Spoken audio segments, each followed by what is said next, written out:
नमस्कार, good news studio देख रहे हैं आप। मैं हूं आपके साथ वैभव राज शुक्ला। आप देख रहे हैं जीएनटी स्पेशल। और जीएनटी स्पेशल में आज हम बात कर रहे हैं भारतीय नौसेना के पराक्रम की। आज नौसेना दिवस है। पराक्रम के इस पर्व का कनेक्शन जो है आधी सदी पुराने उस अध्याय से है जब भारत की सशस्त्र सेनाओं ने अपने शौर्य की स्याही से दुनिया के नक्शे पर एक नई लकीर खींच दी थी। ठीक 54 साल पहले आज के दिन भारत की नौसेना ने पाकिस्तान के दंभ का दमन कुछ इस तरह से किया था कि दुनिया के नक्शे पर एक नया मुल्क तामीर होने की राह खुल गई थी। देखिए, बहुत बड़ी भूमिका निभाई थी भारत की नौसेना ने। 1971 की जंग में नौसेना ने पाकिस्तान के नापाक इरादों को समंदर की गहराइयों में दफन कर दिया था। तब से लेकर आज तक 4 दिसंबर को नौसेना हर साल समंदर में भारतीय शौर्य का पर्व मनाती है। इस मौके पर भारतीय नौसेना अपने शौर्य, ताकत और रण कौशल का अद्भुत प्रदर्शन करती है। इस अमिट दास्तां से जुड़ी ये 3 खास तस्वीरें इस वक्त आपके टेलीविजन स्क्रीन पर है। भारतीय नौसेना के गौरवशाली अतीत, उज्जवल वर्तमान और शानदार भविष्य की ये तस्वीरें हैं।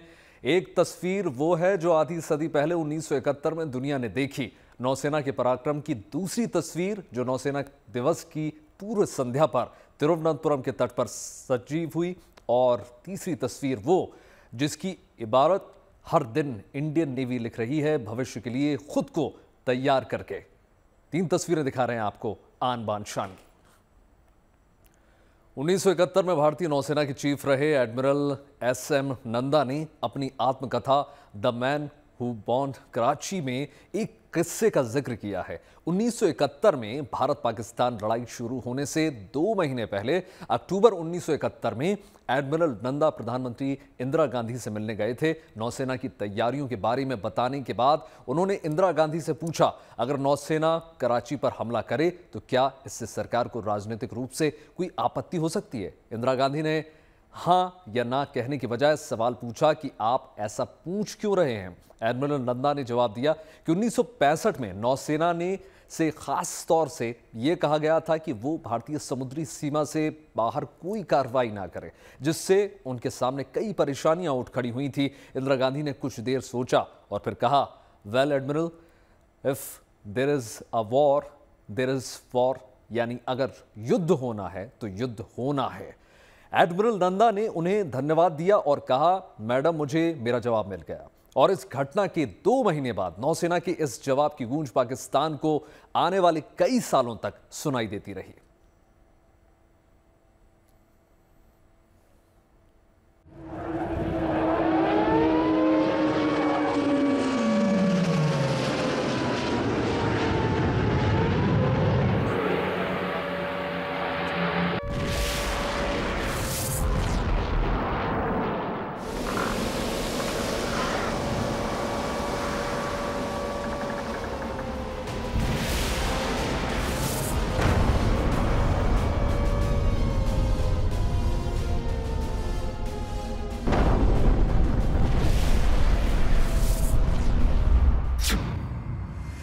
आधी सदी पहले वो दिसंबर की एक सर्द रात थी जब अपने दुस्साहस की लहर पर सवार हमारे पड़ोसी ने एक ऐसा आत्मघाती फैसला लिया जो आगे चलकर उसके टुकड़ों में बंटने का सबब बनने वाला था।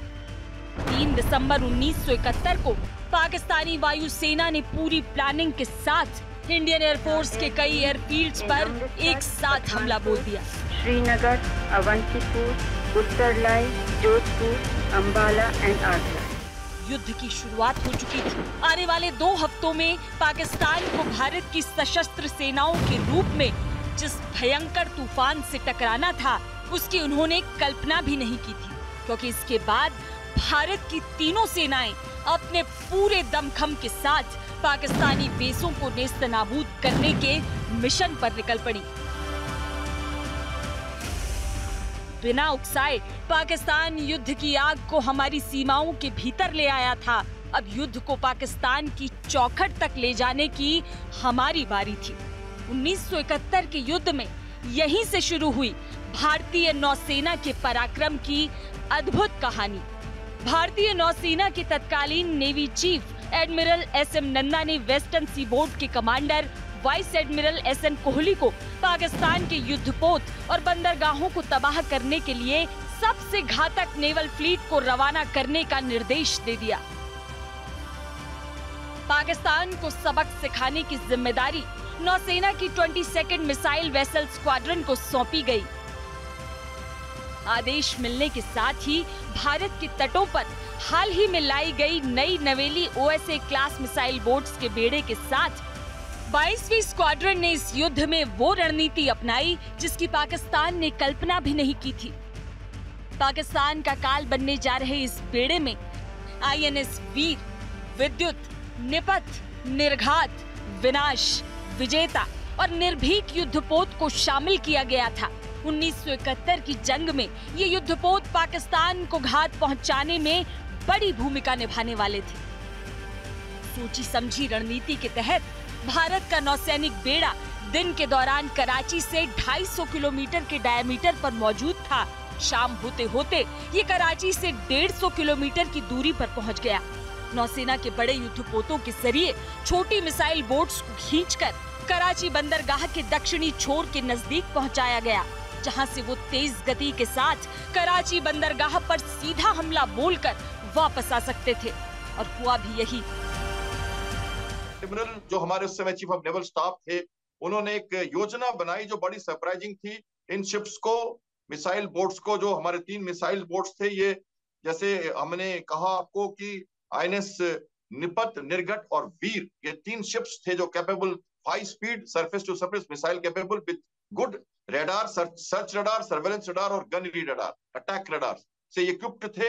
इनको ले जाया गया खींच के किल्तान और कच्छल, जो हमारे ऑफशोर पेट्रोल वेसल, जो हमारे उस समय पेटिया क्लास, कॉर्बेट क्लास वेसल्स थे, वो इनको खींच के ले गए नॉर्थ गुजरात कोस्ट में और इनको फिर अकेले ऑपरेट करने के लिए छोड़ा गया। कोर्स चेंज किया गया। रात 4 और 5 दिसंबर 1971 की रात को भारतीय सेना के योद्धा ट्राइडेंट फॉर्मेशन में आगे बढ़ने लगे। कराची बंदरगाह से 40 मील पहले INS निर्घात ने एक रडार कांटेक्ट की सूचना दी। INS निर्घात से 25 मील की दूरी पर ये पाकिस्तान का बैटल डिस्ट्रॉयर PNS खैबर था। PNS खैबर की आहट मिलते ही तुरंत अटैक की इजाजत मांगी गई। इजाजत मिली और भारतीय जाबाजों की मिसाइल सीधी जाकर PNS खैबर से टकरा गई।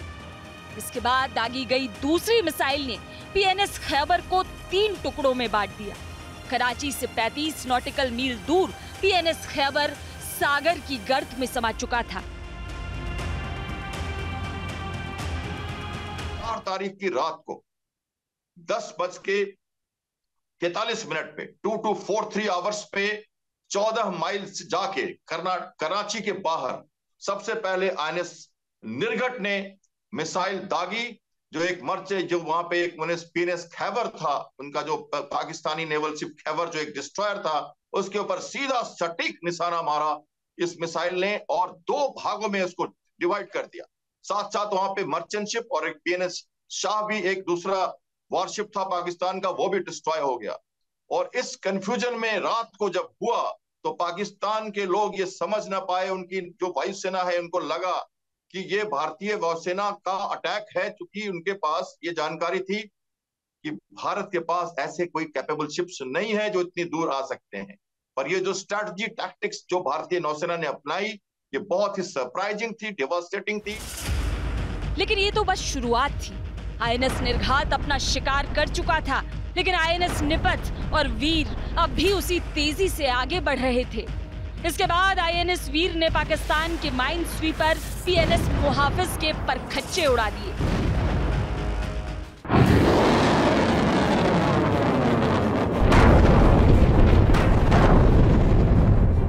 रात खत्म होने से पहले INS निपथ ने पहले कराची बंदरगाह को निशाना बनाकर पहली मिसाइल दागी और फिर बंदरगाह पर मौजूद फ्यूल टैंक से लेकर तमाम इंस्टॉलेशंस को एक एक करके तबाह कर दिया। वहां पे जो पेट्रोलियम का भंडार था और दूसरी जो उनके शिप्स थे, वो भी पूरी तरह से डिस्ट्रॉय हो गए और धू धू कर पूरा हार्बर जलने लगा। और ये घटना 4 बजे सुबह तक हुई और इसके बाद ये चारों शिप आराम से अपनी को बचाते हुए पूरी तरह वेस्टर्न कोस्ट की तरफ निकल गए।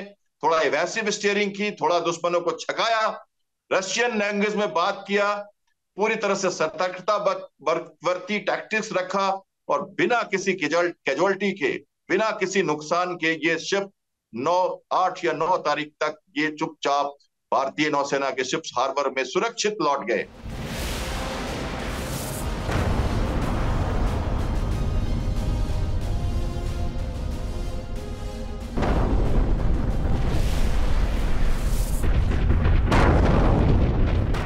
हिट फर्स्ट हिट हार्ड का इससे बड़ा उदाहरण नहीं हो सकता था। कराची बंदरगाह पर हाहाकार मच चुका था। भारत के तीनों युद्धपोत पाकिस्तान में तबाही मचाकर बिना एक भी खरोंच के वापस मुंबई के लिए रवाना हो चुके थे। इसके बाद भारतीय नौसेना ने 8 दिसंबर की रात को एक और साहसी हमला किया। इस बार मिसाइल बोट विनाश 2 फ्रिगेट्स त्रिशूल और तलवार के साथ अपने मिशन पर निकली। विनाश से मिसाइल फायर करने की जिम्मेदारी लेफ्टिनेंट कमांडर विजय जेरथ को सौंपी गई थी। 8 दिसंबर 1971 की रात 11 बजे का समय था। कमांडिंग ऑफिसर विजय जेरथ के नेतृत्व में 30 नौसैनिक कराची पर दूसरा हमला करने की तैयारी कर रहे थे। तभी लेफ्टिनेंट कमांडर विजय जेरथ ने रडार की तरफ देखा। उसी समय एक पोत धीरे धीरे कराची बंदरगाह से निकल रहा था। अभी वो पोत की पोजीशन देख ही रहे थे कि उनकी नजर केमारी तेल डिपो की तरफ गई। कमांडर जेरथ ने मिसाइल लोड की और केमारी के तेल टैंकरों की तरफ दाग दी। जैसे ही मिसाइल ने तेल टैंकरों को हिट किया, पाकिस्तान की धरती पर जैसे प्रलय आ गया। उत्तर से लेकर पूर्व तक सारे क्षितिज में आग लगी हुई थी। उस रात केमारी तेल डिपो से उठी आग की लपटों को 60 किलोमीटर की दूरी से भी देखा जा सकता था। अगले दिन जब भारतीय वायुसेना के विमान चालक कराची पर बमबारी करने गए तो उन्होंने रिपोर्ट दी कि उन्हें एशिया का सबसे बड़ा बोनफायर नजर आ रहा है। बताया जाता है कि उस वक्त कराची के ऊपर इतना धुआं था कि 3 दिनों तक वहां सूरज की रोशनी नहीं पहुंच सकी थी। 7 दिनों और 7 रातों तक कराची तेल डिपो की आग को बुझाया नहीं जा सका था। भारत के लिए बड़ी बात ये भी थी कि ऑपरेशन ट्राइडेंट की तरह ही ऑपरेशन पाइथन के दौरान भी भारतीय बलों को कोई नुकसान नहीं हुआ था। लेकिन इस विनाशकारी आक्रमण से पाकिस्तानी नौसेना को इतना बड़ा झटका लगा था कि वो आने वाले कई सालों के लिए अपंग बनकर रह गई थी। ऑपरेशन ट्राइडेंट को आधुनिक नौसैनिक इतिहास में सबसे सफल ऑपरेशंस में से एक माना जाता है। शौर्य का ऐसा अभूतपूर्व प्रदर्शन करने के चलते नौसेना की 22वीं मिसाइल वेसल स्क्वाड्रन को किलर्स की उपाधि दी गई।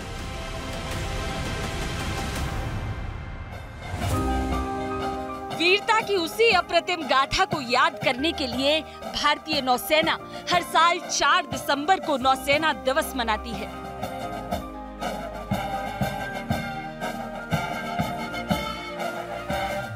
16 दिसंबर 1971 को भारत की जीत के उन स्वर्णिम पलों को लाने में भारतीय नौसेना के पराक्रम की बेहद बड़ी भूमिका थी।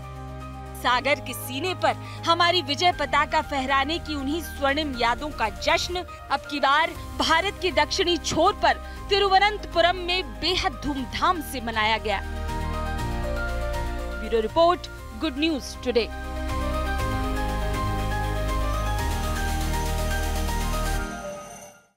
देखिए, पराक्रम की इसी गाथा को हम आज तक पूरे शान से सुनाते और मनाते आ रहे हैं। इसी की याद में कल केरल के तिरुवनंतपुरम में नौसेना दिवस का शानदार समारोह हुआ। 2023 में पश्चिमी तट पर सिंधुदुर्ग में, उसके बाद 2024 में पूर्वी तट पर पुरी में ये उत्सव हुआ। ऐसे में ये स्वाभाविक हो जाता था कि 3 ओर से सागर से घिरे देश से जल सीमा के प्रहरियों का जश्न मनाने के लिए अब की बार देश के दक्षिणी तट को चुना गया।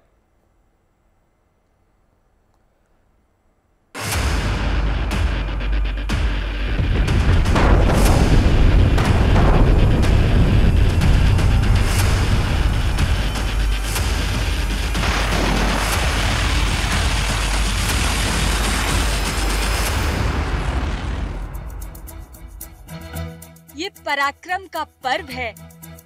ये शौर्य का उत्सव है। कंधों से मिलते हैं कंधे, कदमों से कदम मिलते हैं, हम चलते हैं जब ऐसे तो दिल दुश्मन के हिलते हैं। केरल के तिरुवनंतपुरम में बुधवार की शाम हर तरफ भारतीय नौसेना के जज्बे, जोश और वीरता के रंग बिखरे थे।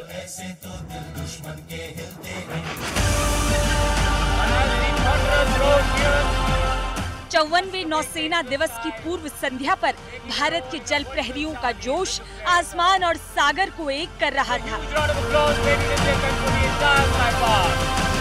4 दिसंबर की तारीख पिछले 54 सालों से भारतीय नौसेना के शौर्य और पराक्रम की गवाह रही है। अब के साल भी पराक्रम के इस पर्व को तिरुवनंतपुरम में बेहद शानदार अंदाज में मनाया गया, जहां सशस्त्र सेनाओं की सर्वोच्च कमांडर राष्ट्रपति द्रौपदी मुर्मू की मौजूदगी में भारतीय नौसेना ने अपनी ताकत, रण कौशल, अनुशासन और समन्वय का अद्भुत प्रदर्शन किया। नौसेना दिवस पर ऑपरेशंस के डेमो की शुरुआत हुई जब 3 MH-60R मल्टी रोल हेलीकॉप्टर्स राष्ट्रपति के सम्मान में फ्लेयर्स दागते हुए आसमान से गुजरे। इसके बाद तिरुवनंतपुरम का आसमान डॉर्नियर बॉम्बर्स की गर्जना से गूंज उठा। The Dorniers were led by Commander Aravind Nair, who hails from Trivandrum. आसमान से डेमो का शंखनाद हुआ, लेकिन अब बारी समुद्र की थी। तिरुवनंतपुरम के शंकुमुगम तट पर बने सलामी मंच के सामने सागर गरज रहा था। Soon approached from the right, while INS Kolkata. इसी गरजते सागर के दोनों ओर से भारतीय नौसेना के सबसे शक्तिशाली फ्रिगेट और डिस्ट्रॉयर लहरों को चीरते हुए आगे बढ़ रहे थे।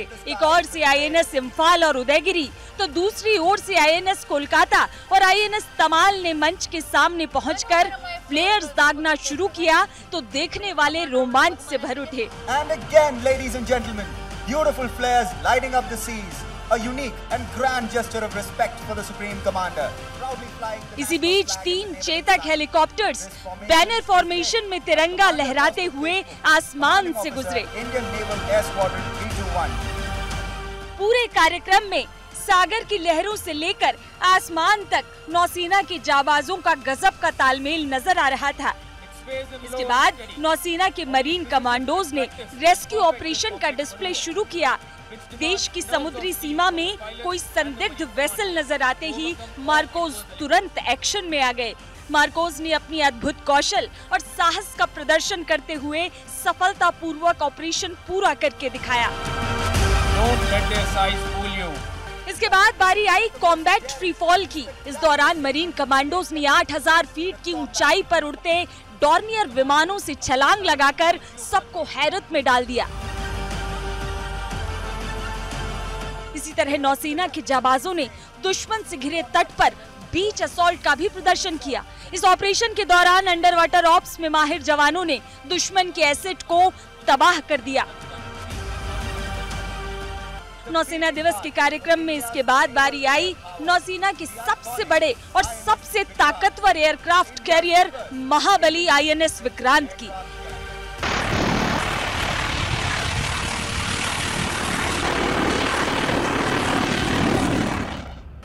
जब विक्रांत के रनवे से MiG-29 विमान ने टेक ऑफ किया तो देखने वाले रोमांच से भर उठे।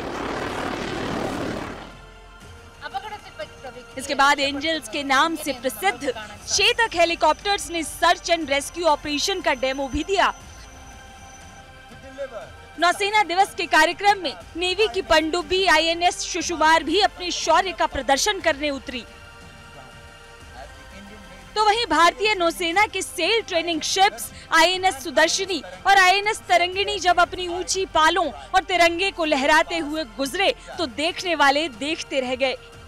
नौसेना दिवस के कार्यक्रम में आसमान पर विमान और सागर पर युद्धपोत अपना पराक्रम दिखा रहे थे, तो वहीं जमीन पर नौसेना के कैडेट्स बैंड और डांस का शानदार तालमेल दिखा रहे थे। इस मौके पर सदर्न नेवल कमांड की सी कैडेट कोर के कैडेट्स ने हॉर्न पाइप डांस का शानदार प्रदर्शन किया।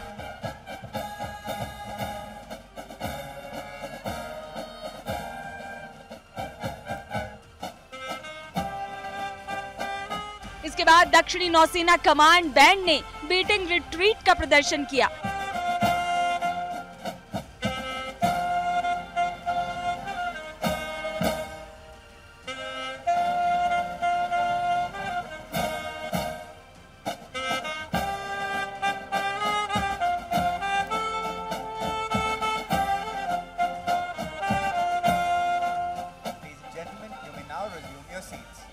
सूर्यास्त होते ही कार्यक्रम के बीच में सनसेट सेरेमनी का आगाज हुआ।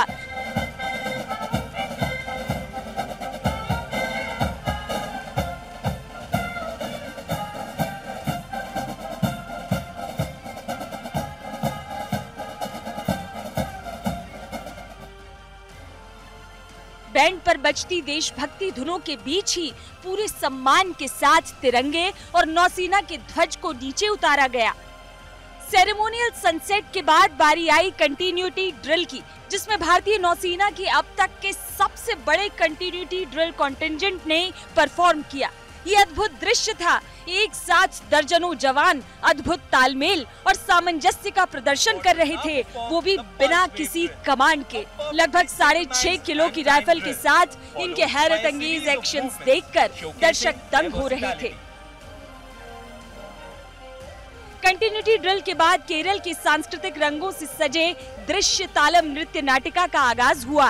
केरल की पारंपरिक वेशभूषा में सजे कलाकारों के प्रदर्शन में राज्य की कला और संस्कृति की जीवंतता और परंपराओं का संगम नजर आ रहा था। ऐसे शानदार कार्यक्रम का समापन भी जोरदार ही होना था। नौसेना दिवस कार्यक्रम का समापन धुआंधार आतिशबाजी के साथ हुआ। रोशनी से सजे युद्धपोतों ने फ्लेयर से आसमान के अंधेरे में उजाला भर दिया।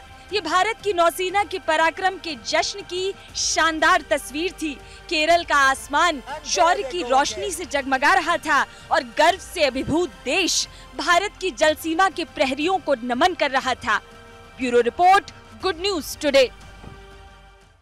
जीएनडी स्पेशल में फिलहाल इतना ही, लेकिन चलते चलते आपको छोड़ जा रहे हैं भारत की नौसेना के शौर्य और साहस को दर्शाती उन बेमिसाल तस्वीरों के साथ जिन्हें साझा किया है। देखिए।